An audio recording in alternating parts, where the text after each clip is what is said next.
आज हमारे स्टूडियो में मोतीलाल जी और विशाल जी उपस्थित हैं। हम इनका हार्दिक स्वागत वंदन अभिनंदन करते हैं और सब साहित्य के बड़े अनुरागी हैं और हमारी क्लास को देखना चाहते हैं। अब हम आप लोग से निवेदन करेंगे कि आप लोग चल करके अपना स्थान ग्रहण करें और साहित्य का आनंद लें। देखें, रसखान के सवैये बोर्ड कक्षा 10 से पहले और दूसरे सवैये की व्याख्या हमने कल कर दी थी। आज तीसरे और चौथे की करेंगे। पहले हम इसका मुखरवाचन करते हैं। देखें कि धूरी भरे अति शोभित श्याम जुटै से बनी सिर सुंदर चोटी और खेलत खात फिरे अगना पग पैजनी बाजत पीरी कछोटी वाछदी को रस खान बिलोकत वारत काम कला निधि कोटी और काग के भाग बड़े सजनी हरि हाथ गयो लई माखन रोटी। और दूसरे का कि जादीन तेवह नंद को छोहरावा बन धेनु चराई गयो है मोहन तानन गोधन गावत बेनु बजाई रिझाई गयो है वादिन सो कछुटो न सो कर से खान हिये में समाई गयो है और कोउन काहू की कानी करे सगरो ब्रज वीर बिकाई गयो है। और इस प्रकार से अब हम पहले का संदर्भ बताएंगे कि प्रस्तुत सवैया हमारी पाठ्य पुस्तक हिंदी के रसखान के सवैये नामक शीर्षक से उद्धृत है और इसके रचयिता रसखान जी हैं। और प्रसंग देख लें।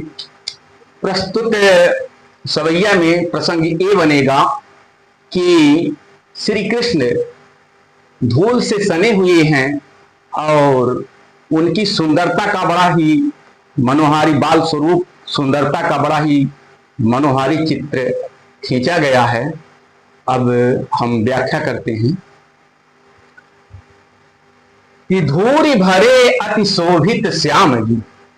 धूरी भरे, धूल माने धूल, धूल से सने हुए, भरे धूल से सने हुए श्याम जू श्री कृष्ण अति शोभित, अति माने अत्यंत, शोभित माने सुशोभित, धूल से सने हुए बाल स्वरूप श्री कृष्ण जी अत्यंत ही सुशोभित हो रहे हैं। और तैसी बनी सिर सुंदर चोटी, उतनी ही सुंदर उन पर, उनके सिर पर जो चोटी गुथी हुई है वह भी अत्यंत सुंदर बनी हुई है। खेलत खात फिरे अगना, वो खेल रहे हैं, धूल मिट्टी में खेल रहे हैं, आंगन में खेल रहे हैं, कुछ खा रहे हैं, फिरे घूम रहे हैं। कहां? आंगन में। कुछ खाते हुए खेलते हुए आंगन में इधर से उधर घूम रहे हैं। पग पैजनी बाजत, पग माने पैर, और उनके पैर में पैजनी जो पायल है वो घुघरू है वो बाजत, वो बज रही है। और पीरी कछौटी, और एक पीला कच्छा, पीरी माने पीला, कछौटी माने कच्छा, और एक पीले रंग के कच्छे को पहने हुए हैं। वह छवि को रसखान बिलोकत, रसखान कब कहते हैं?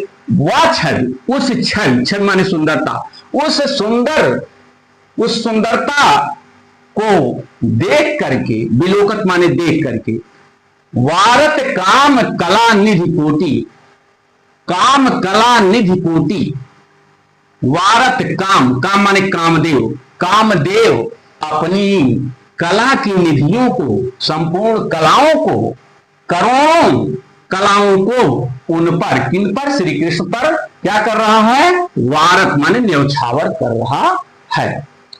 आगे देखें। और वह सखी जो इस दृश्य को सुना रही है अपने सखी से, वो कह रही है कि काग के भाग बड़े सजनी, हे सजनी, सजनी माने सखी, हे सखी मैं क्या बताऊं उस काग के, काग माने कौआ, उस काग के बड़े भाग्य हैं, अर्थात वह बड़ा भाग्यशाली कौआ है जो हरि हाथ सुलई गयो माखन रोटी, जो हरि माने श्री कृष्ण भगवान के हाथ से लई गयो माखन रोटी, माखन लगे हुए रोटी को लेकर के खा रहा है। उस काग के, उस कौवे के कितने भाग्य हैं, बड़ा ही भाग्यशाली वह कौवा है। इस प्रकार से व्याख्या समाप्त हुई। काव्य सौंदर्य देख लें एक नजर। भाषा, इसमें ब्रज भाषा का प्रयोग हुआ है, ब्रज भाषा। और रस, रस इसमें भक्ति रस है, भक्ति, क्योंकि ये रचना भक्ति से उत्प्रोत है, भक्ति रस।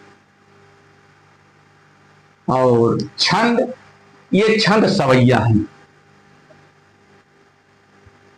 सवैया। अलंकार, अलंकार, इसमें अनुप्रास, अलंकार की छठा दर्श दी है। अब हम दूसरे पर चलते हैं। जा दिन ते वह नंद को छोहरा, वा बन धेनु चराई गयो है। वह सखी, एक सखी अपने दूसरी सखी से कहती है गोपिकाओं में से कि जा दिन ते, जिस दिन से, जा दिन ते, जा माने जिस, दिन माने दिन से, जिस दिन से वह नंद को छोहरा, नंद बाबा का छोहरा माने बेटा, बालक, वा बन, इस वन माने जंगल में, इस वन में, धेनु माने गाय, अपनी गायों को चराई गयो, अपनी गायों को ला करके चरा गया है। मोहन तानन गोधन गावत, और मोहनी माने सभी को मोहित करने वाले, तानन माने तान में, स्वर में, गोधन गावत, गोधन राग गा करके, बेनु माने बंसी, अपनी बंसी बांसुरी को बजा करके, बजाई माने बजा करके, रिझाई गयो है, सबको रिझा गया है, सबको मोह लिया है।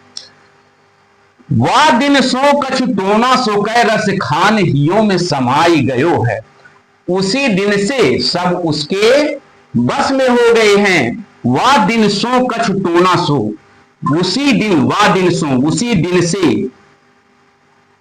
टोना सो का, टोना की तरह से, जादू की तरह से, रसखान जी कहते हैं हिये में समाई गयो है, वह सभी के हिये माने हृदय में समा गया है। अब को न काहू की कान करे, कोई नहीं, कोई भी काहू का, किसी का, कान करे, कहना करता है, कोई भी किसी का कहना मान ही नहीं रहा है। सगरो ब्रज वीर बिकाई गयो है, सगरो माने समस्त, पूरा, पूरे ब्रज वीर माने ब्रजवासी, बिकाई गयो है, बिक गए हैं। लगता है अब सभी को वह अपने बस में कर लिया है, वह श्री कृष्ण ने सभी को अपने बस में कर लिया है। कोई किसी का कहना मानता ही नहीं है। लगता है कि समस्त ब्रजवासी उसके हाथों बिक गए हैं। काव्य सौंदर्य देखें इसमें। भाषा वही ब्रज भाषा। रस, इसमें श्रृंगार रस है।